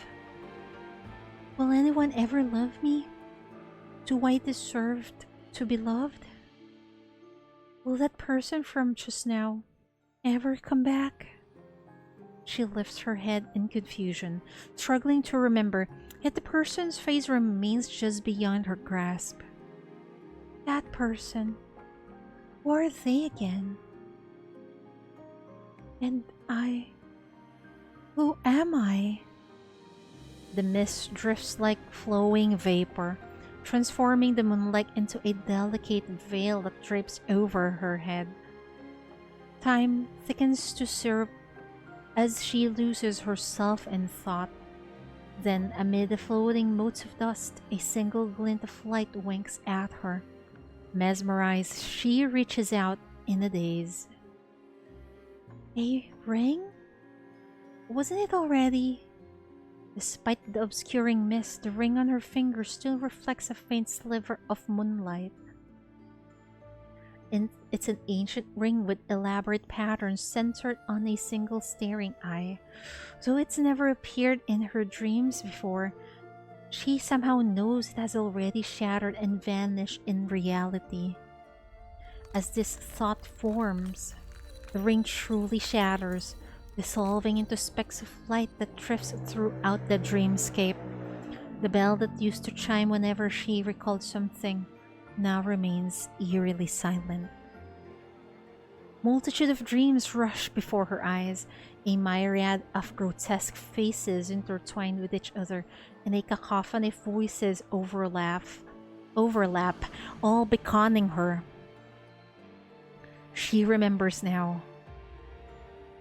I am not a little monster. I am Graves. The moment she remembers her name, moonlight outside the window surges brilliantly, instantly dispersing the fog that has lingered here since time immemorial. Finally, the corridor comes into focus. The voices that have persistently haunted her ears emanate from faceless shadows concealed along the corridor. They emanate a cold, repulsive aura, trapping her in an endless cycle of past nightmares night after night. Did you forget? You're no longer alone. A familiar voice resonates from behind her, as if it has traversed hundreds, thousands of dreams to reach her side. Don't listen to those meaningless voices. You're not a monster, not even close. You are beautiful, kind, and resilient. You deserve a wonderful wedding, and more than that, you deserve to be loved. Graves doesn't dare lift her gaze to meet hers, wary that the damage toll on the bell might reset everything back to the start. Fear tightens her heart, dreading that she might vanish again at any moment. Yet, her fear failed to come true. Instead, one by one, figures exuding warmth start to materialize beside her. Graves, you're amazing. If it weren't for you, those corruptors would have ended me. So what if you're a monster? You're an awesome monster who protects us. More and more blurry figures with indistinct faces gather around Graves. Through their gesture, they convey to her, we're on the same side. Look, all these people acknowledge you. They need you. The person in the gray coat reaches out a hand to her, just as before. You should have thrown this stone long ago. The stone she had been unable to throw somehow reappears in her palm. The warm hand withdraws, returning control to her body. Returning control of her body to Graves. I can throw it now. Graves' voice grows increasingly determined. Under the watchful eye of all the warm figures, she steps forward and throws the long overdue stone at the dark shadows with indistinct faces. The scene before her shatters like glass. The grotesque faces crack and fall away, dissolving into weightless dream dust. And everything, including Graves herself, plummets rapidly downward. Did she just woke up in the chief's room? Graves startles awake, sensing a coolness on her face. Raising her hand to her cheek, she finds it damp with tears. Am I crying? She unfolds her palm to reveal faint traces of moisture. In her hand, she notices crescent-shaped marks, likely left by her nails from clenching her fist too tightly during her dream. Strange. My face and hands feel cool, but deep down inside, something feels so warm. Graves crosses her hands over her chest, trying to calm her racing heart from waking from the dream. That hollow place inside her seems to have been filled with something new. Only warmth lingers now. This is not my room. The space before her isn't the vast, dilapidated castle, nor is it the stark room assigned to her by the Bureau. Instead, it's a simple room exuding a reassuring, homely atmosphere. The lights are on here, as if intentionally left that way for someone who might wake at any moment. Less than 20 centimeters away from Graves, at the bed's edge, rests a figure that she knows all too well.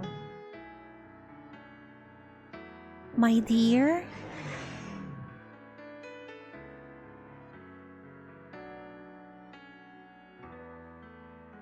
See, no one is afraid of you. Nothing you worried about has happened, right? Like I said, you are a wonderful person, and you deserve everything you have right now.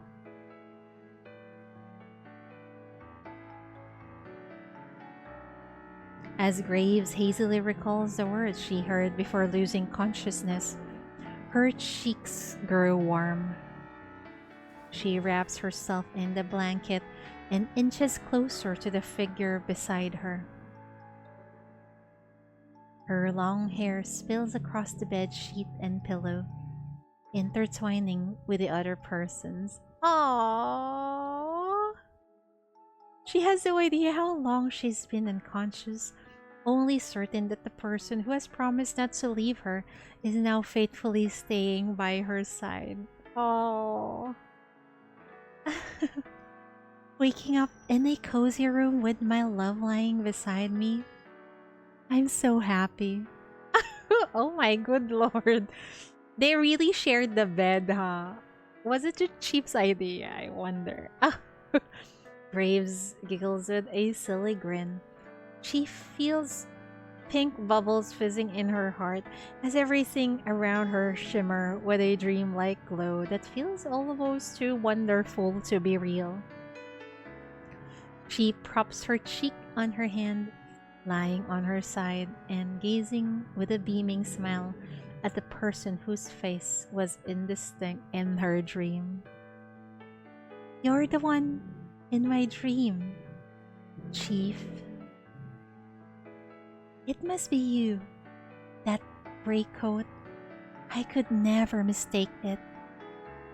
Not content with just looking, Graves reaches out with a single finger and begins to carefully trace the contours of that face. Forehead, nose, eyes, lips. I'm memorizing it all. Next time you appear in my dreams, I'll definitely know it's you. Her finger pauses on those soft lips, reluctant to move away. Oh! Oh! That is so hot.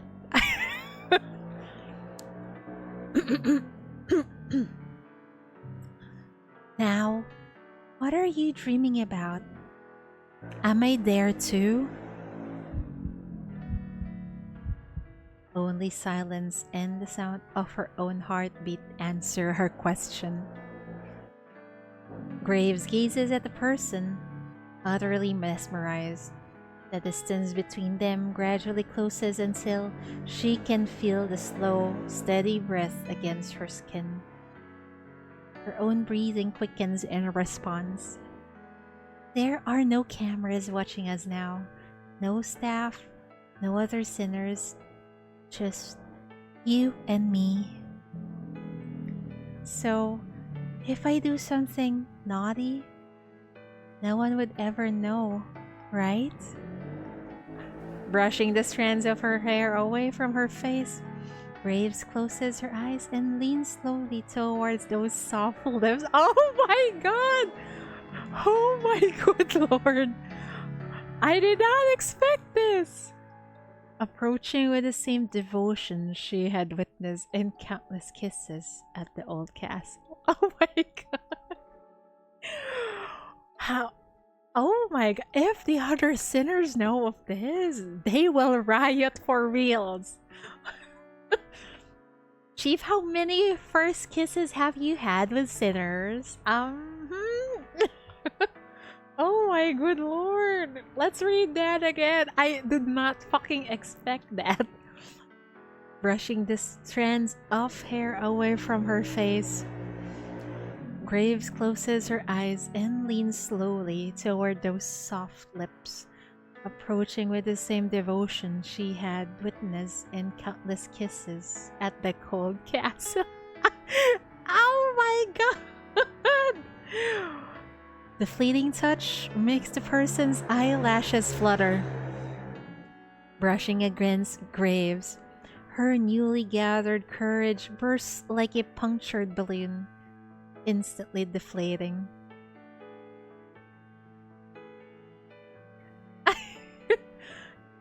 The chief didn't notice. It's okay, honey. It's okay. Graves freezes in place, holding a push-up position for several seconds. Terrified the person might open eyes and catch her in this compromising pose.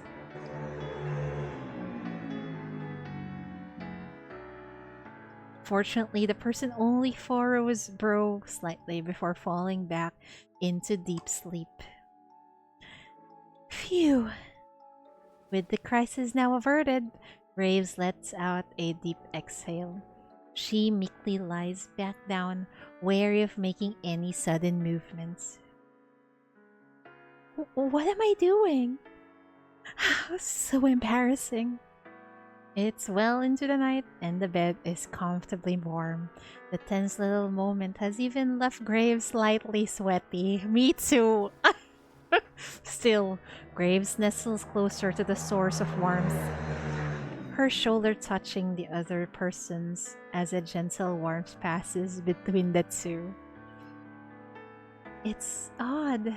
Whenever I'm near you, I always seem to have so much to say.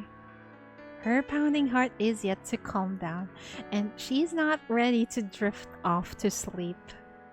Brave softly turns her head to the side, eliciting a response from the person beside her. Chief shifts to the side, settling into a more comfortable posture. The arm furthest from Graves emerges from beneath the blanket and rests on her. Oh, I'm not sure if Chief is just acting asleep, or that was intentional, or she's really asleep and that was not intentional. Because I'm imagining it as Chief, hugging her close. This is so freaking. They're like married couple. Oh my word. Oh my. The gesture seems both like soothing a restless child who won't settle down to sleep and like a gentle embrace. Wait, I'm confused. Yeah, I told you guys that she's like a child, who needs reassurances. And now the chief is soothing her and reassuring her through her touch. And yet she's acting like a wife. Oh my dear lord. My emotions are all over the place. The gesture seems both like soothing a restless child who won't settle down to sleep and like a gentle embrace. Huh?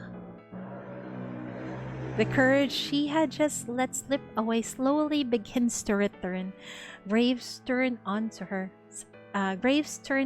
side as well, curling her body so they're now facing each other. Oh my god! She takes her hand out from beneath the blanket and grasps the hand that has so conveniently presented itself.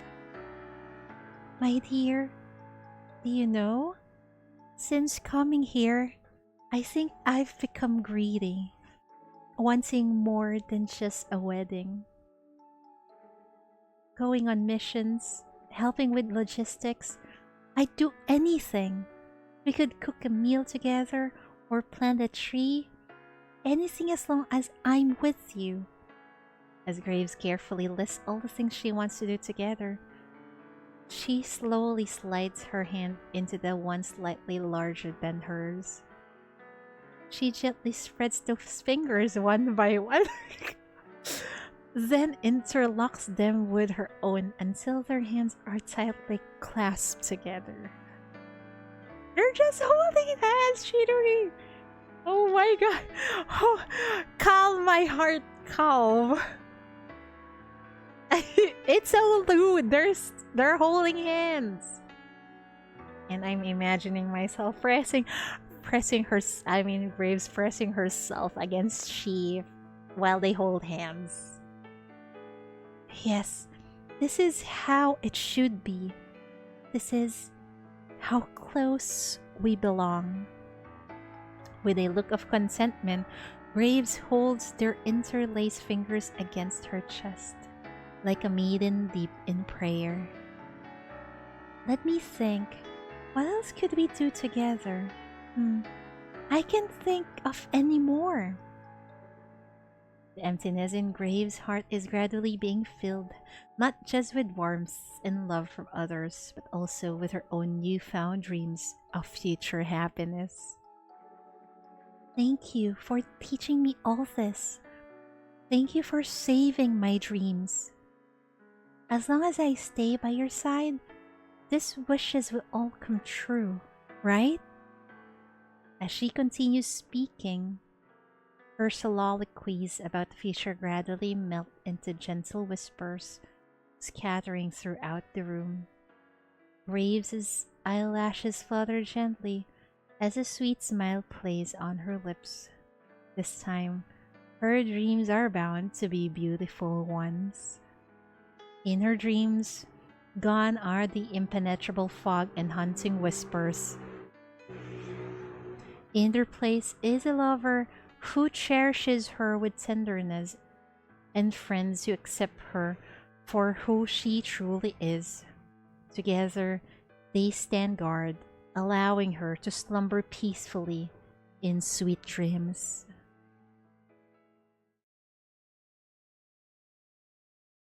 Wow, holy shit. I did not fucking expect that kiss.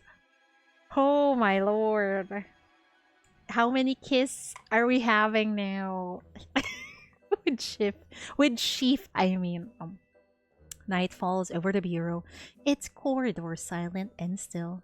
Suddenly, a soft blue light emerges from one of the walls.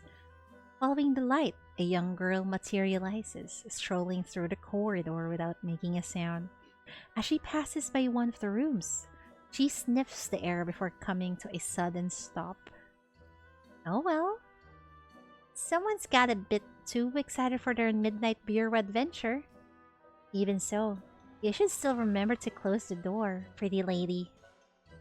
She steps forward carefully and gives the door a gentle pull. The lock clicks into place with a crisp snap. So many careless people these days. Good thing yours truly, the nighttime guardian of the bureau, Letta, is on duty. So it was her fault. So it was Letta's fault. When Chief and Graves was locked in a room earlier. Wait, did Letta saw everything? Uh-oh. Well, at least she closed the room. As another good deed is accomplished, the lantern in her hand seems to radiate a little brighter in response. Content with her actions, Letta moves forward, resuming her nighttime adventure. That was amazing! Whoa, oh wow. We're getting more intimate into interrogations now, huh? I did not expect that. Normally interrogations, you know, it th- there's nothing much intimate like this. Well, sussy scenes, yes, but a direct kiss is, I think this is the first time. You wake up to Graves, who has regained both her strength and the spark in her eyes. She says your power helped her defeat the enemy, but you know this victory is hers alone. True love grants courage. Whatever obstacle lie ahead, you'll walk beside her. If doubt still troubles her heart, you'll prove your vow through action again and again. Bravo! Amazing interrogation. Not only did it wrap up Graves's event really well, and also she overcome her insecurities through Chief and by herself also. We also got a freaking, should I call it bed scene? Wrong choice of words, cheater. No, not bed scene, but more like I don't want to call it intimate scene because that sounds sauce, but it feels like an intimate scene. It's on bed with only Graves and they're holding hands and Grave kisses Chief and they're like husband and wife. Never mind. I hope you guys enjoyed it. Also, let me know if you want to request any interrogations for me to read. I will try to do it and record it in my free time. Sadly, this past week, really, I'm just busy. Anyway, if you like it, like and subscribe. Don't forget, okay? Anyway, Otsu, Chidori, I'll see you all next time. Bye-bye.